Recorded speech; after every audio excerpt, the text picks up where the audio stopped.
and has worked with health centers and Fortune 500 companies.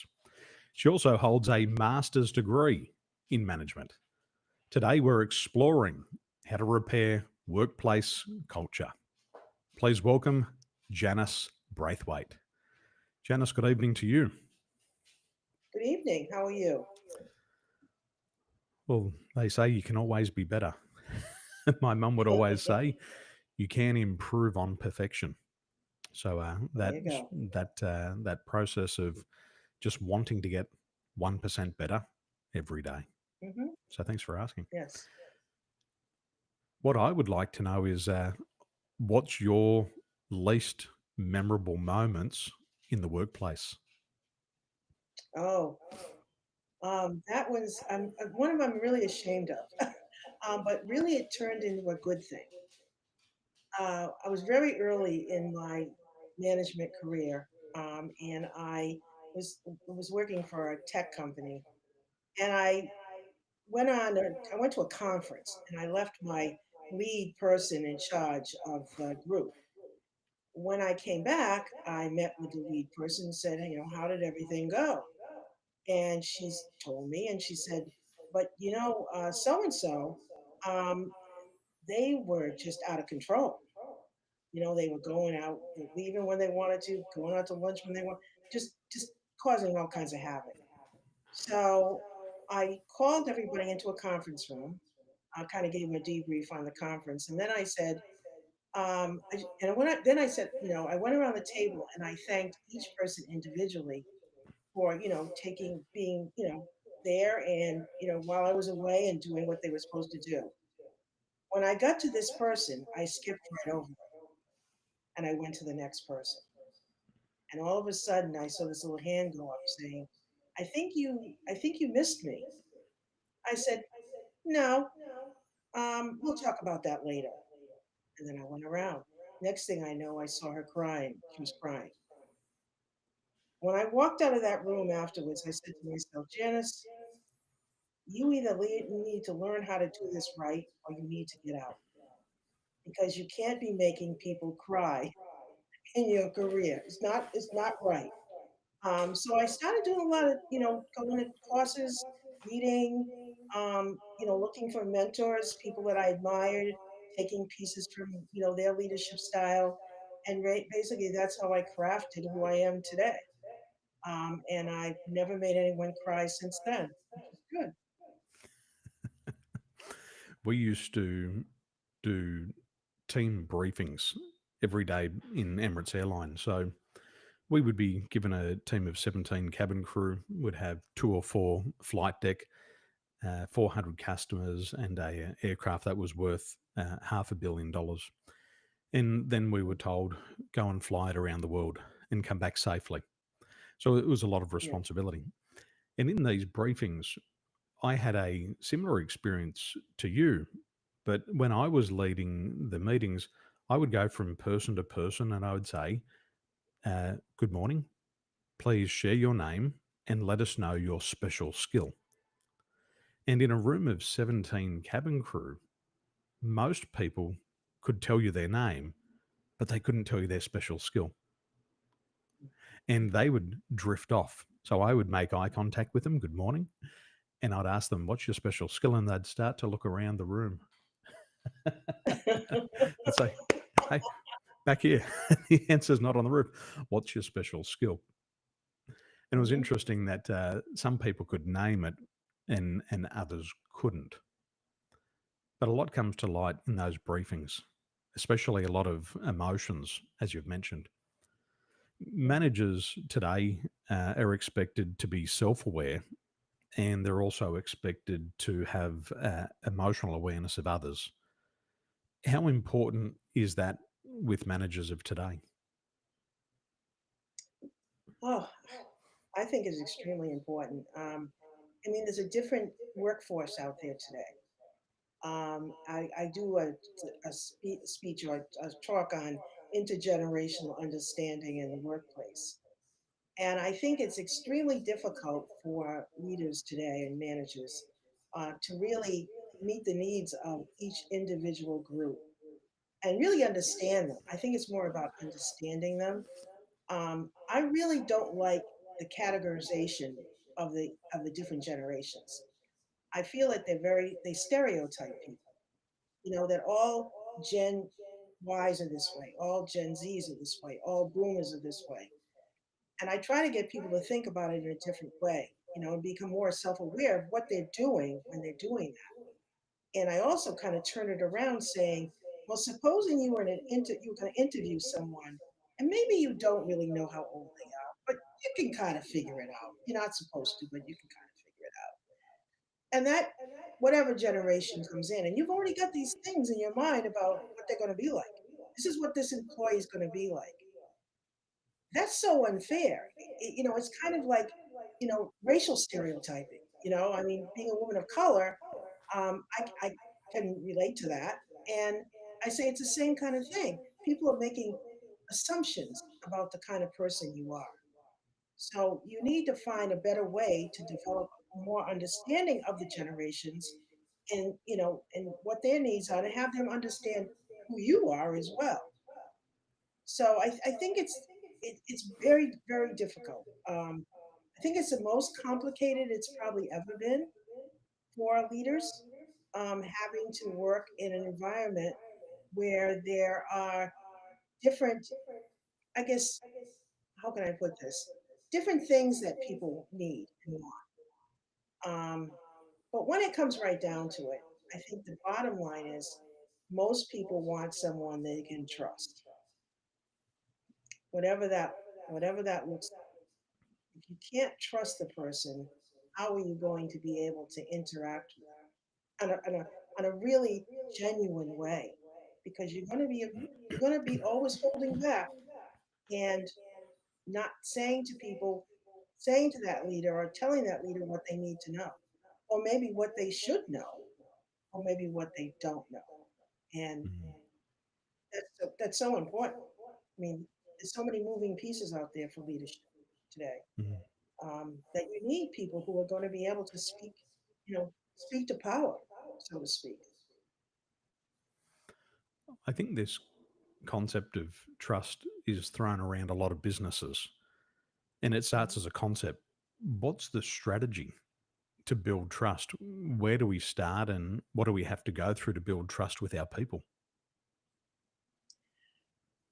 I, we all talk a lot about psychological safety, and I think that's a big part of the trust factor. Um, Providing an environment where people, like I said, can speak to power without feeling there's going to be retribution if they say something that's contrary to what that leader may believe or or or think.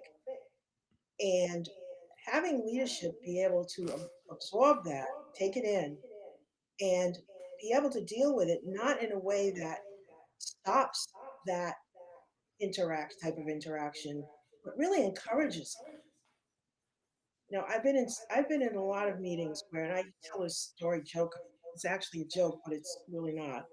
Um, I've been in meetings where a leader's been speaking, and everybody in the room pretty much knows that that's not the case. You know, that's not what I'm seeing. And so, but nobody's going to say anything. Nobody's going to raise their hand and say, "Excuse me, but the way I see it is this is what I've experienced, and this they're not going to do that because they're afraid of retribution." So I used to say when I was walking out of conference rooms as a joke every once in a while, if I was walking beside someone, I'd say, "You see that hump under the rug in the conference room?" Like, what are you talking about? What hump? I'd say the hump right in the middle of the conference room. You didn't see it? No.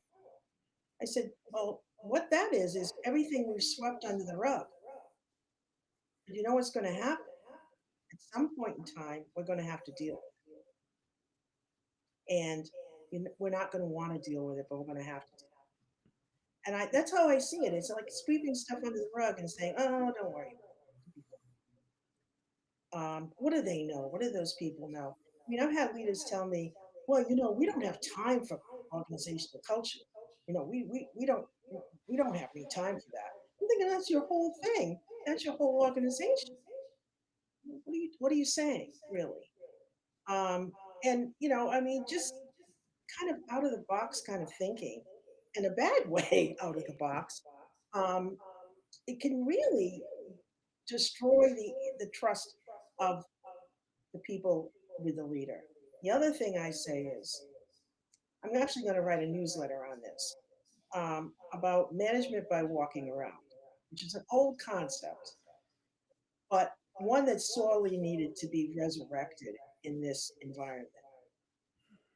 When I was in banking at one point in time, and I was in a department that was very, very, let's say, secure, because it was where all the cash was, all the deposits. So people were under camera, they were in classrooms, and they were just it was just tremendously awful.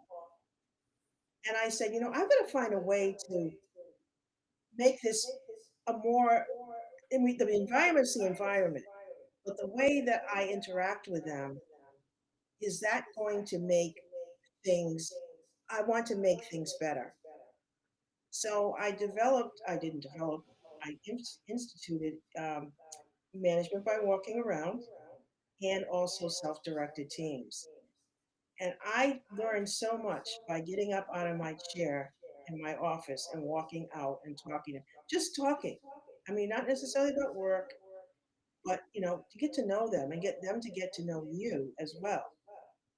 So I think we've got to go back to that, because I say it's like the Wizard of Oz.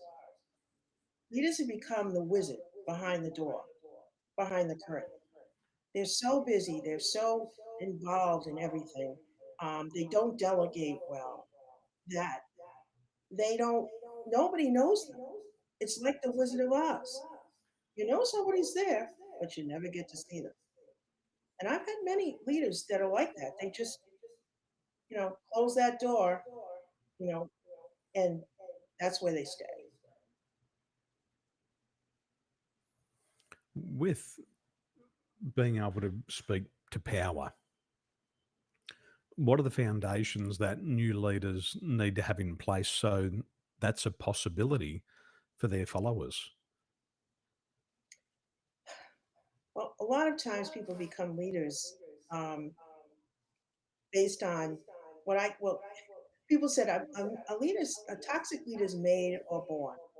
Asked me that question very early in one of the podcasts, and I said, I believe they're made. What happens is, you have a toxic leader, and you see that toxic leader being promoted, moved up the ranks, and you're a younger, up and coming manager or supervisor, and you look at that and you say, well, in order for me to move up, I need to be like that person. So you're perpetuating that toxicity. And that younger leaders, a lot of times, people get, you probably know this yourself, people get promoted sometimes because they're really good at their jobs. But that doesn't mean they're a good leader or a good Mhm. manager. In order to become a manager, you can become a good manager if you don't currently have the skill. But you have to go through, trainings and courses, and you have to really have a mentor, a really good mentor to guide you through it. Because otherwise, they're just going to, you're going to flounder, and you're going to hurt a lot of people along the way, because you don't really know really what you're doing yourselves. So, you know, that's the biggest thing I see. I've seen it happen so many times where a good worker becomes a manager, and they're just terrible as managers. Great workers, not so great managers. So, and I mean, I believe in high potential lists. I think that a lot of people don't do those anymore. When I was at Xerox, we had high potential lists and of people, and you'd have to come in and you had to be interviewed by a leadership team to see if you were going to be on that list. And they were pulling out what they felt were the cream of the crop as the next generation of leaders. We need something like that. Maybe we don't call it high potential, but We need something like that, where we develop these people that we see have this skill and this desire, and they with a little bit of mentoring or shaping, they can become really good at leading people. Mm. There's a old saying, just because you want to doesn't mean you can. And I think this applies to management, leadership, and coaching. And I've seen this since I was 16. I was an Australian champion wakeboarder. I wasn't the best. There was people far better than me. But what I could do was I could coach where they couldn't. They could do the trick, but they couldn't teach it to somebody else. Where I Right. might not be able to do the trick, but I could teach them how to do it. And that gave me many new opportunities. And people would say to me, Daniel, I want to be a coach. And they would try to coach people, but their advice was very poor. Their Hmm. advice was just go big, just cut harder, just huck it. All of these concepts they'd throw out, and people would get injured around them because people would ask the question, how do I do that? And they'd give them poor advice, and then they're injured.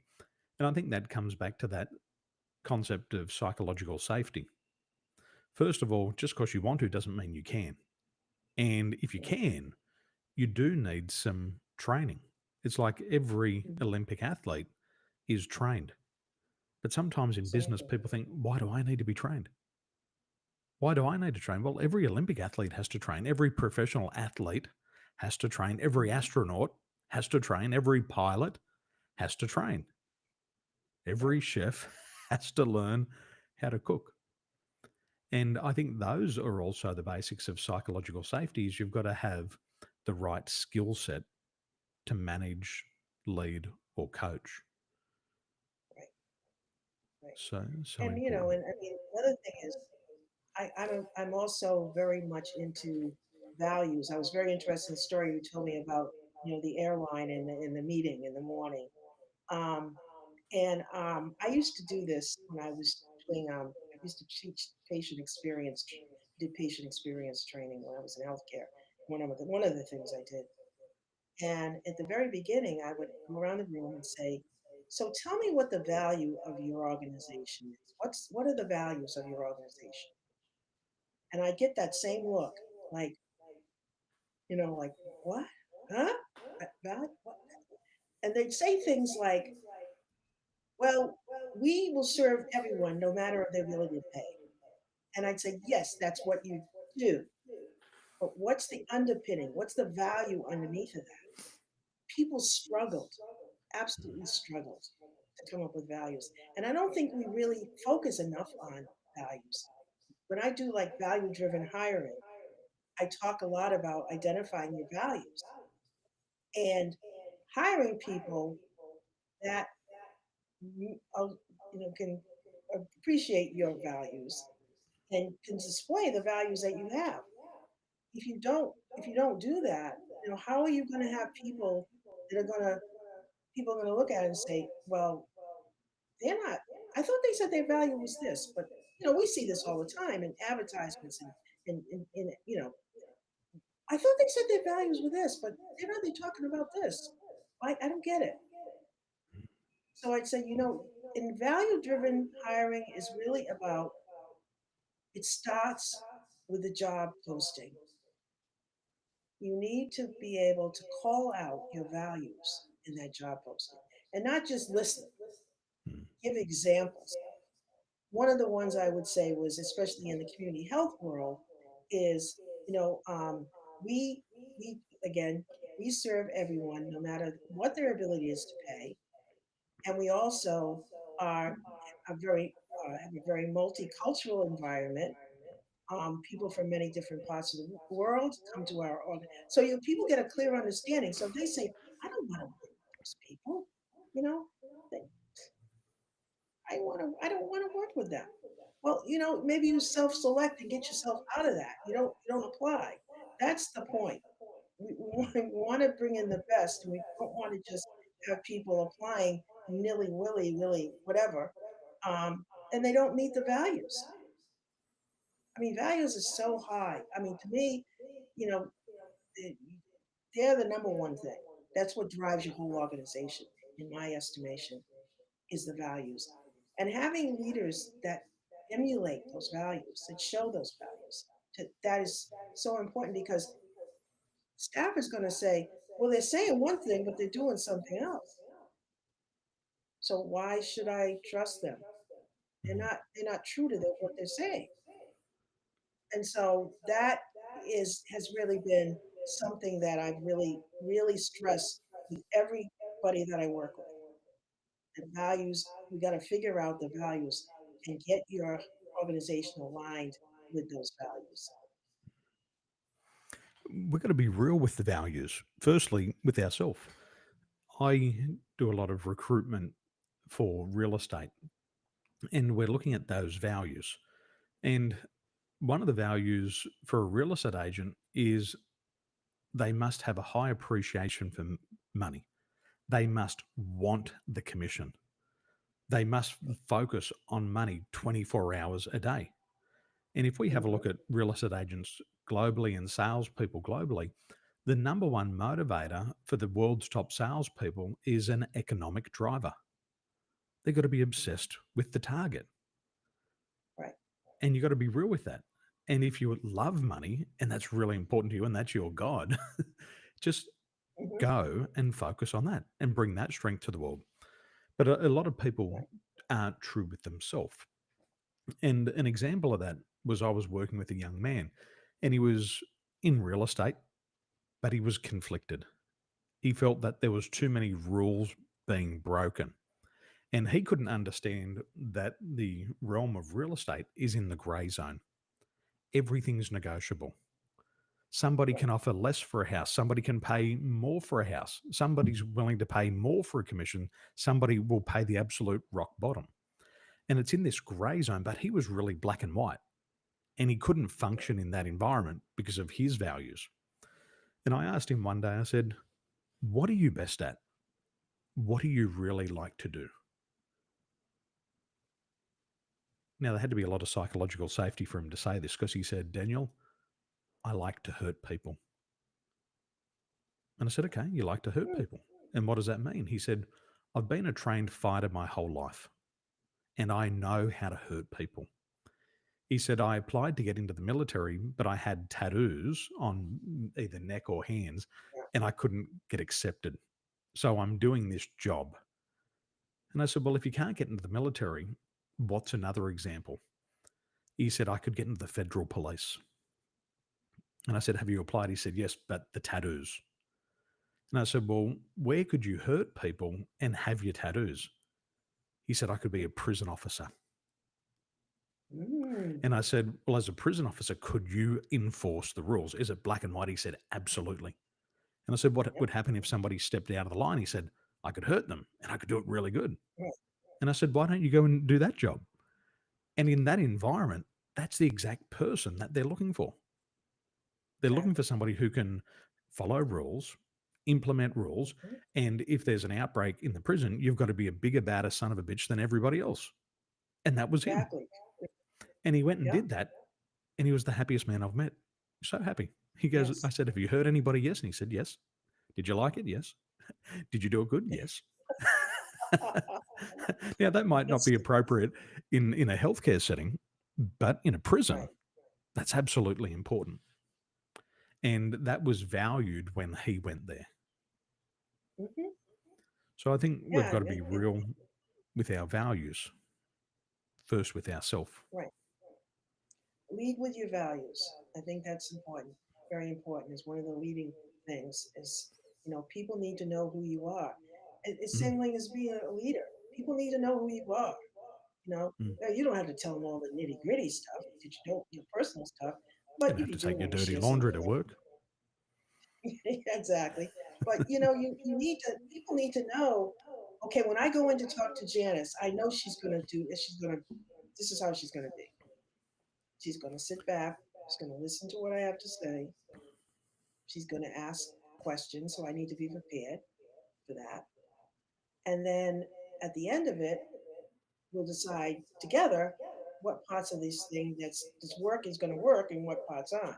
But we'll do it together as a team, not me, the almighty leader making all the decisions. Mm. Because why hire Yeah. people if you're going to make all the decisions? Doesn't make sense. You can save yourself a lot of money. You just did it It's all by yourself. like a goose in its gaggle. I just want to protect them all. In Emirates Airline, it wasn't just my briefing rooms, it was everybody's briefing room where the leader asked, "What's your name and what's your special skill?" And everybody would stare at the ceiling. Yeah. And the company ended up realizing this based on feedback, and Emirates was very good with listening to the crew. And so I think around about 2010, they spent millions of dollars on implementing a program called Najum. And Najum in Arabic is shining star. So Mhm. the concept was Emirates Airline was going to have all these shining stars in the sky. That was all their cabin crew. And they boiled it down to one thing, and they called it a service personality promise. Mhm. So everybody had to make a promise based on who they were. And what we found was once that was implemented, and we asked people, "What's your special skill? What's your service personality promise?" they could answer it. And Mhm. people, as you go around the room, you'd say, "What's your name and what's your special skill?" And some people would say, "My name's Sandra and I'm a registered nurse. And my special skill is first aid. So if there's an accident on the aircraft tonight, call me. I'm a registered nurse." Other people would say, "Well, I've been a lawyer. I've passed the bar. So if there's a major conflict here that anybody can't resolve, come and speak to me." Other girls would put up their hands and they'd say, "I'm a mother of three children. If we have mothers traveling alone tonight and they need their babies cared for, I will do it." And so once we dialed it down to that service personality promise, and it was based on their own value, people live up to their own values. They're not going to live up to my values, they're going to live up to their own value first. And we saw a major transformation in the airline because people, once you make a promise, you want to keep your promise because it's Exactly. all on you now. And that was Yep. an amazing period of Emirates Airline. And the motivation, not extrinsic, there was no financial reward. It was an intrinsic motivator that I Mhm. got to live my best life every day. I got to fulfill my promise when I went to work. And that intrinsic motivation was there. Significant transformation. They need to start doing that in healthcare. That's a great idea, especially because they have like they call them huddles. I hate that word, but they get together in the morning and they kind of decide, they what the day is going to look like, and that would be a great place to do an activity like that Mhm. because going in, you know what your promise is, and you're going to hopefully act on that as you go throughout the day. And not just, how many patients can you see today? And, you've got these many people for this and you've got these many. It's all like, it's all about output. What are we going to do? How are we going to get to the next person? How are we going to, you know, it's just crazy. Healthcare is healthcare is one of the most interesting places in the world place to work. I'll tell you, I learned a lot by working there. Around the world, productivity is low, and all KPIs are focused on productivity. And that's a major problem because people come and they tick the box. It's like doctors years ago, people would talk about their bedside manner. This doctor had a Mhm. wonderful bedside manner, but you don't hear it anymore because you've got to do your 10 consultations per hour and you're going to be judged based on the amount of consultations, not the quality, not the feedback, just the numbers. Exactly. And that's a major problem. On any given team, you've got to have a balance between performance and productivity. And productivity is good for the short term scoreboard, but performance is much better for the long term. because high performing people actually produce 800% more results. So if you get a high performance person, their productivity is better. Where the low performance person can produce the results, but it's only good for the short term scoreboard. The customers don't come back. They don't say, wow, what a wonderful experience. Like the Ritz Carlton, their value was ladies and gentlemen serving ladies and gentlemen. And if you've ever been to the Ritz Carlton, you remember that experience. Mhm. That's performance. That's not productivity. You can't have ladies and gentlemen serving ladies and gentlemen in 60-second intervals No, no. in 1 week sprints.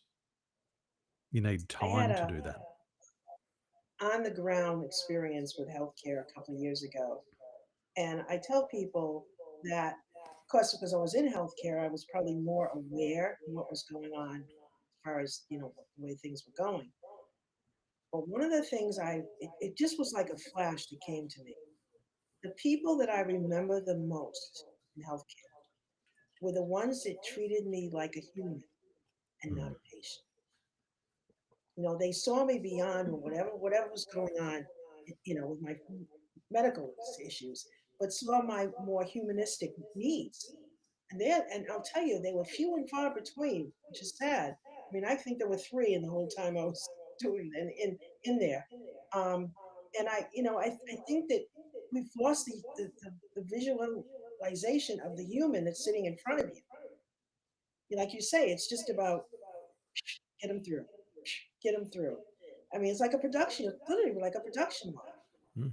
And the providers, the doctors are, that's why a lot of doctors are leaving the medical profession because they can't do what they were trained to do. Can you imagine going to school all those years and then coming out and saying, I'm going to work with my patients. I'm going to really give them time.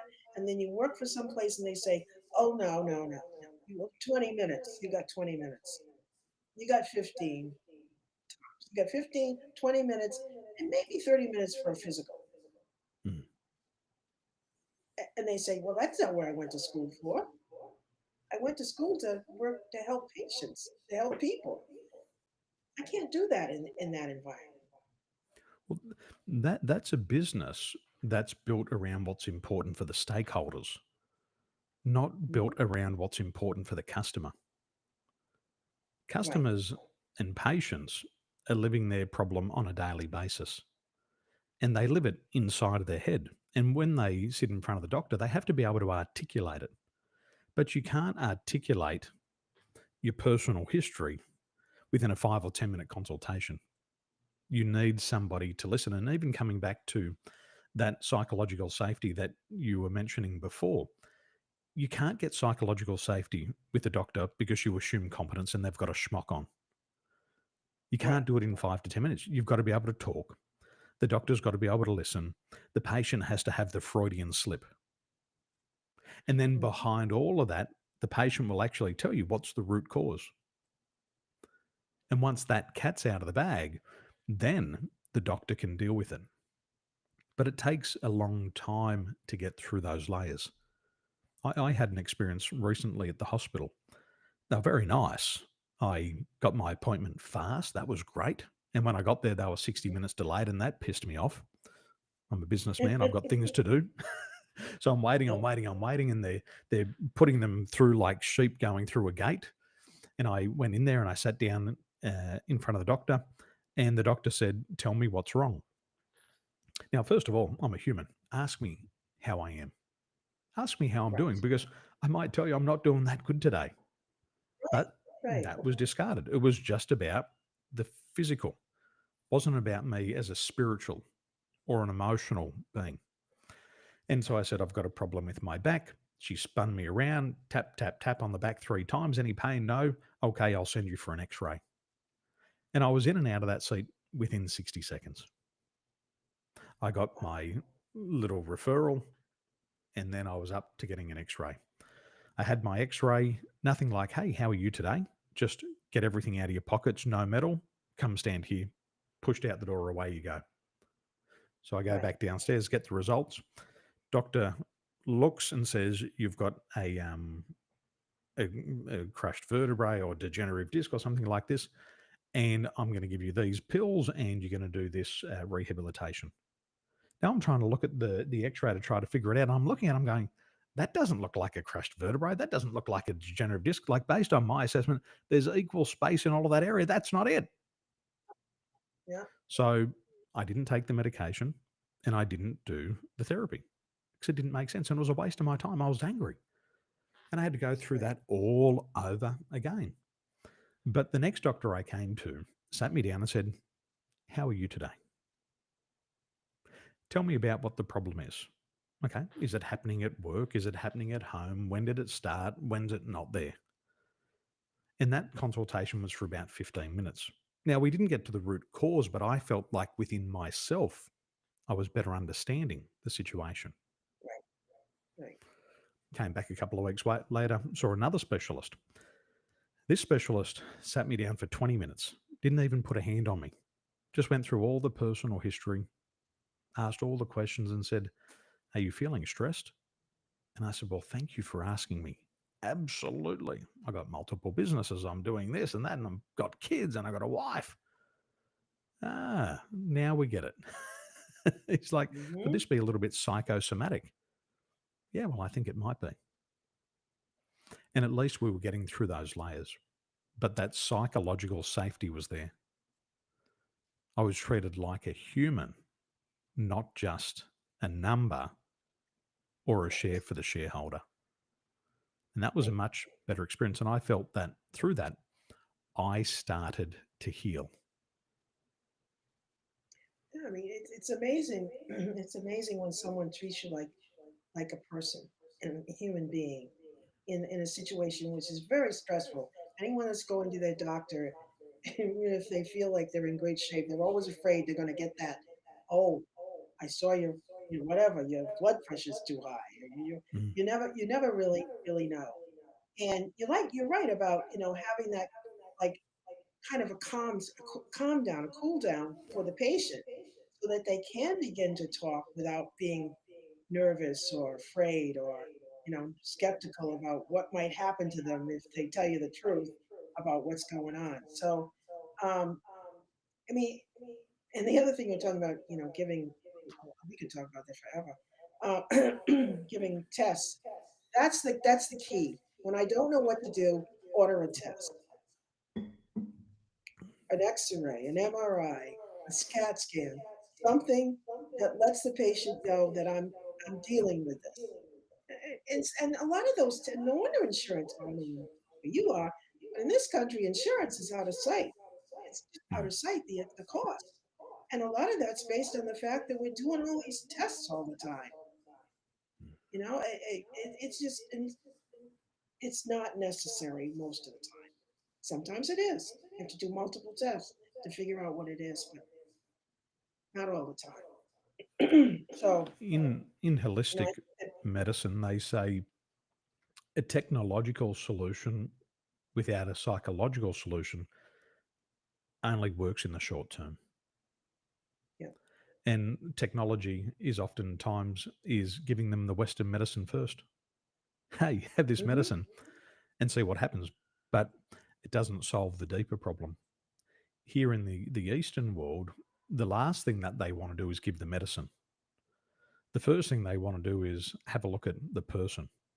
What's happening physically? Are you sleeping Hmm. okay? First thing, Hmm. how's your sleep? How's your immune Right. system? How's your energy levels? Then they want to have a look at the emotions. Is there emotional stress? Are you processing your emotions? How's the mental health? How's the anxiety, the stress, the depression, the burnout? How's your spiritual health? How's your level of confidence? Do you procrastinate? They look at all of this and they want to correct all of those energetic imbalances. And at the very last result, then they deploy the Western medicine. And in contrast, is our healthcare system in Taiwan is in the top three in the world. And people will get angry when they hear this. It's dirt cheap. When I went and had my X ray, my MRI, and my specialist appointment, that was probably 50 US dollars. Yeah. And I didn't have to wait 6 months or 12 months. I Right. made the Well, appointment on here, Monday. I was in there on Tuesday. I can't imagine how much it is. I hate to. I don't look at the regular information that I get about how much things cost. But the other thing, going back to holistic, kind of turning this back to leadership. At the very beginning of my thought process about what I wanted to do and what I thought was important in leadership was holistic leadership. Exactly what you just said. All of those points that you said, a part of the holistic could be a part of holistic leadership. Before we get to the root cause, let's talk about what's going on. What's your, how do you feel about, the level of work you have? What kinds of projects do you think that, that are, you feel are working, which would, to really kind of flush out what is really going on with the employee and the work that they're doing. Mm. And I actually wrote an article about this way back when on holistic leadership. Um, and I thought that, there's a lot of commonality there. And if we approach this the same way you just said, maybe we definitely would probably get better results from the employees. One of my companies is called Alignment Assessment. And I developed a very special tool called a sales assessment. Now, what makes it different is that the majority of sales assessments around the world today are detecting people's level of knowledge and skill in selling. Yes, we need to know people's knowledge and skill, but it's not the most important. And like most businesses, when there's a sales problem, they bring in the sales trainer or the sales coach. Let's give them more skill. Let's give them more knowledge. But that's Mhm. the surface level stuff. That's the band aid. If you want to get to the root cause, we look at holistic health for salespeople. The first thing that I want to know about every salesperson is how's your sleep quality? Right. Because salespeople who have poor sleep quality make 50% less prospecting calls per day. Mm, Now, if they have poor sleep, they're going to have poor energy in the body at a cellular level. And right. salespeople around the world who have low energy produce 13% less sales income. Mm, mhm. It's not about knowledge, it's not about skill, it's about the individual. And if we're talking to them about sleep quality, and if we can correct that, automatically their performance will improve. And we're Right. humans. I've got two children. My daughter's going to be 13 next this week. My son's 8. I've got a wife. I've got parents who are getting old, and I've got a lot of things on my mind. Right. And like most people, we're sleep deprived. We put Hmm. our head on the pillow, and the sleep latency is horrible. We're counting sheep from 1,000 to 10,000 sheep a night. We get up and our bladder doesn't work like it used to, and we've got to pee once and twice and three times. And then we get back into bed and Yep. we can't get back to sleep. It's Right. nothing about the skill, it's nothing about the knowledge, it's that foundation. And if we are holistic leaders, we should be concerned about people's sleep because if they Absolutely. have bad sleep, if you have 4 poor nights of bad sleep, it's enough to put you in a pre diabetic state. If you Yeah. have poor sleep, you're 400% more likely to have cold and flu. And that alone Yeah. costs a business $5,000 per year per person. Because your Let's get resistance that is low. fixed. Ab- Your lack of sleep. Absolutely. Yeah. It's a sleep problem. But for some reason, we forget about that in business. But Hmm. leaders, if you want to make an impact, you got to get to know your people. And people aren't Absolutely. ashamed about their sleep. They'll tell you, I'm sleep deprived. Yeah. You know, you're messaging me at 9 o'clock at night asking me to do these projects. I'm getting spikes of dopamine. My cortisol levels are out of control. My adrenals are just Right. pumping all the time. And you're asking me to come to work at 6 tomorrow morning? To hell with the company. It's interesting. Another thing about it was when I was doing the management by walking around in the banking world, um, I learned some very important things when people trusted me. When they began to trust me and they knew that I wasn't coming there to necessarily just talk about work, I really was interested in knowing who they were. I had an employee one day when I was talking to her tell me, she looked a little bit out of sorts, and I couldn't kind of figure out what was going on. And she said to me, I said, is everything all going okay? You know, and she said, well, I don't know if I should tell you this or not. I said, it's up to you, but if it's something I can help you with, please feel free to tell me. She said, I have a drug problem, and I've been struggling with it now for some period of time, and I don't really know what to do. Now, if I hadn't been going around and doing what I was doing at that point, talking to people, I would have never known that. I could have never found, help her find the help that she needed. But she felt that she's not going to fire me. I'm going to, this is, I'm sick and I need help. And I said, that's when it really dawned on me how important it was to do this kind of have these kinds of interactions, because you learn a lot as a leader, Mm. and you learn a lot about yourself. When I first started self-directed teams, I remember, I had people from all over the world that actually worked in this department, and I was telling them, from now on, you're going to make the decisions about how this work is set up. And I went through all of the different things that they would be doing, and I had one person raise their hand and say, I said, yes. He said, so so isn't that your job? I said, you know more about this work than I'll ever know.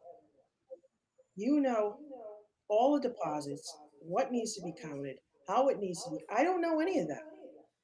So no, no, it's not my job. My job is to, kind of guide everybody. And so I went through the whole thing. And I'll tell you, at one point in time, we had a really big backlog in the vault, and you can't have a lot of money on site because it's a problem. So my manager called me in and she said, Janice, I think we're going to have to stop these morning meetings. We used to meet in the first thing in the morning to set the day up. And I said to her, well, it's only like 15 minutes. It's not a long time. No, no, no. I think we need to just put it to the side. So you put up the good fight, and then eventually you go along, because what are you going to do? You can quit, I guess. So I had to go out and talk to them and tell them that we were going to, for the time being, we're going to have to put this on hold. One morning, I was sitting. I had a glass in office, which was horrible, but I had a glass in office, and I was sitting there. And I was like looking out over the floor, and I'm like, where is everybody? I'm looking at my watch. I'm like, so I said, I got up, I walked out the door, I looked down the hallway, and there they were, all meeting. Because when you empower people, you can't take it back. You can't, they were empowered to do this, and they were not going to just not do it because they knew it was the right thing to do and they knew it was working. And I think that was one of the proudest moments of my entire career, that they really saw the value in what we were doing. And it was really quite an emotional moment. People love to be empowered. People Mhm. love responsibility, and it happens at a young age. When you give the Yes. captain's hat to one of your children and they're in charge of something, they take the role really seriously. Oh, Really yes. important. Yes. Yep. So important to people. It it's an intrinsic motivator. All of us who love what we do, I believe inside of us, we would probably tell people, even if they didn't pay me, I'd probably still do it. Now, don't tell the Yep. company, Yep. but it gives them that internal feeling. People describe it as, they lose the fire, but they want the fire back in the belly. And the Yep. empowerment is the responsibility. People love responsibility. People are They far more do. capable than I think management understands. But as you were mentioning here with your approach, management by walking around, you can only see how good people are is actually when you're out on the floor Mhm. observing them in that Yes. movement. You'll discover wonderful things. I was thinking in my final 2.5 years at Emirates Airline, um, I had to suffer in silence. My wife had an accident on the aircraft and Mm. fractured her knee in 5 places and went through 2.5 years of rehabilitation. Now, I had to go to work on the aircraft every day after she had her accident. So she would have an operation. Now I'm flying somewhere in the world. I could be in New York while she's back in Dubai. And that Mm-hmm. weighs on your heart and mind. I remember in the final 6 months, she fell pregnant and she came close to miscarriage 3 times. And now I have to go to work, hop on an aircraft, travel around the world for 9 days, whilst my wife's at home dealing with an almost Right. miscarriage. And life is happening. You can't leave the baggage at the door. The No. emotional baggage goes with you. And for those leaders who are doing the management by walking around, only by doing that will you learn what's happening with your people. And I think what Yeah. you're demonstrating here, and in my words, is we've also got to show vulnerability to our people. They don't expect us to be perfect. We expect we have to be perfect. But if we can show some vulnerability and let them know that we're human too, we've got our own demons, we've got our own battles, that also adds to that psychological safety. Oh, this person Right. is human. They're not a robot. They feel, they think, they hurt. Mm-hmm. And then as you discuss it, as you share it, it also encourages other people to open up. Yeah, And you that's a become slight approachable. variation. Yeah, we call it a coach approach to leadership is the coach isn't always telling you what to do. The coach Mhm. believes that you've already got the answers within you, and I'm just going to ask the right questions to extract that. Right. And at the same time, the coach also has to do some telling. They've got to do some storytelling. Hey, this is the position that I was in. This is what I went through. These were some of my grievances. No, the company's not perfect. Right. Yep. I'm still here. Doesn't mean they're not perfect, but we're working through it. And if a leader can do that, then that management by walking around is very effective. Yes, exactly. It's, It makes you it's more approachable, and I think that's one of the mhm, things that, I pride myself on, and people have told me that I'm very approachable, mhm, that I don't, scare people. And people will come to me and tell me things that they normally wouldn't tell other people, because they trust me and they know that they can tell me, mhm. and I'm going to try to help them work through it if at all possible. So I think that approachability is really important too. Again, getting out from behind that curtain, the curtain, coming out and walking around and talking to your people, finding out what's going on with them, letting them know what's going on with you. Maybe some of the challenges that you might be facing, and because everybody answers to somebody, and so you might have some challenges as well. So I can't stress it enough to new leaders and leaders period that this is the way to really get to know your people and them to get to know you. I heard a leader say to me a couple of months ago, he said, Daniel, in real estate, when you become really good, the reward is more problems. And I said, what do you mean? He said, when you get really good at your job, listing, selling, adjusting the prices, the only reward you get is more problems.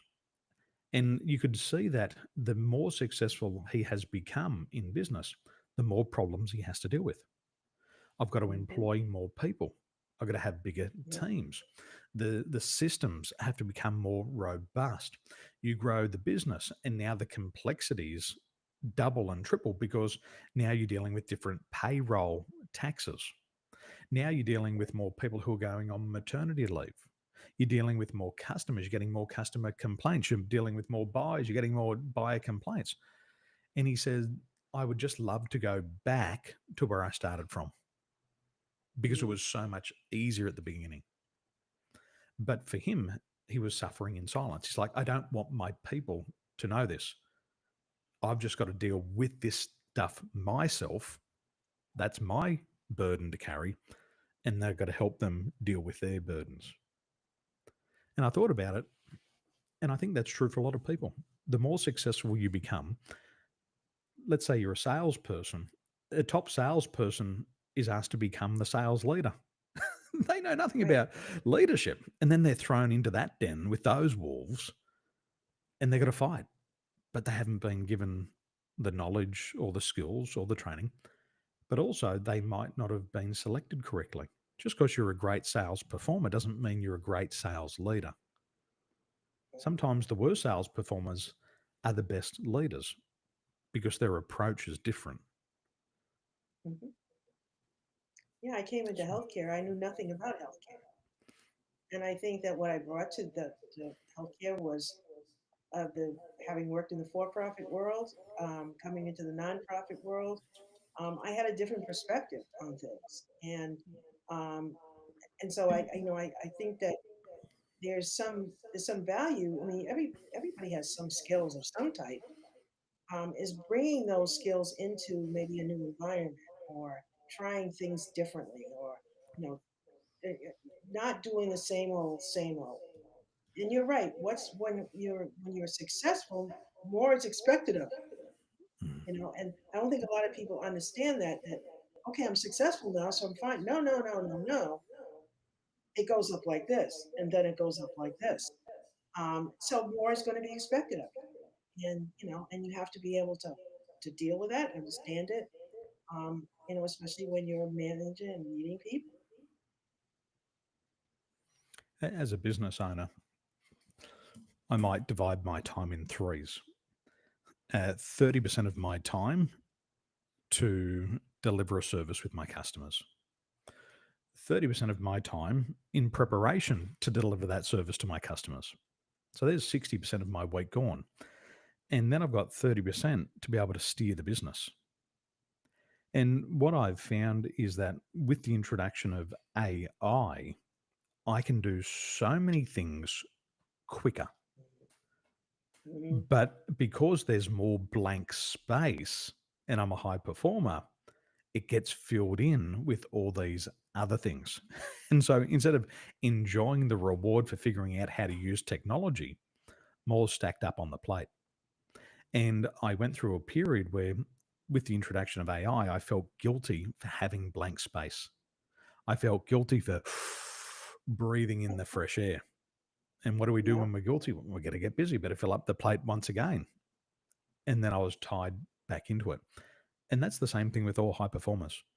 When you get really good at your job, you can start to deliver the result faster. But the reward That's the reward. is more people That's to the see, reward. more preparation. Right. And I think this is important for leaders is in Emirates Airline, we called it crew rotation. And we had to manage the rest of our crew because on these long haul flights, we might go from Dubai to Los Angeles, and it's a 16-hour flight. And the law says that the cabin crew must have at least 3 to 4 hours of rest. And so we would have to look at our crew, and not all rest is equal. If I've been on the layover for 48 hours in LA and I've slept the whole time, then I've got plenty of energy to operate the start and the middle of that flight. But some leaders would say, well, Daniel, you take the first rest.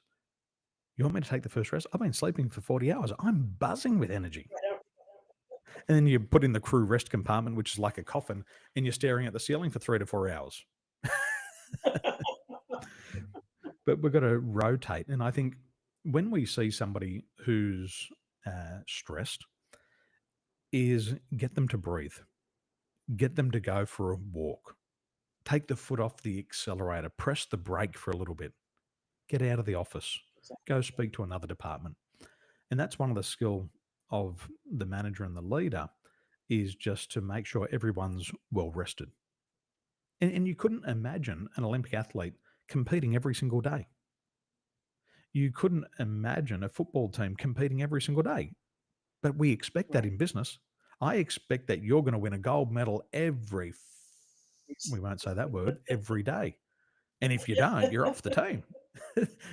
Right. In every Right. It's true. every other career, you wouldn't expect that. Like my real estate agents, they're expected to play a grand final every single day. Every day is Hmm. grand final day. They need rest. And when they go on a holiday, when they're totally off the tools, they come back re inspired. We Right. can see it. Mm. And Knowing I, what. I think it's important when people, like you're saying, go off on vacation or whatever, is really to disconnect. I used to Mm, tell my staff, unless the building is burnt down, do not call me. You know, um, it has to be some huge thing. And and a lot of times when I was go on vacation, I wouldn't take my work phone because I know there's a thing you to do. You're like, oh, just look. The next thing you know, 2 hours have gone by and you've answered all these emails. When you're supposed to be on vacation. So I mean, you better balance it, but I think that sometimes we don't do good with the balancing.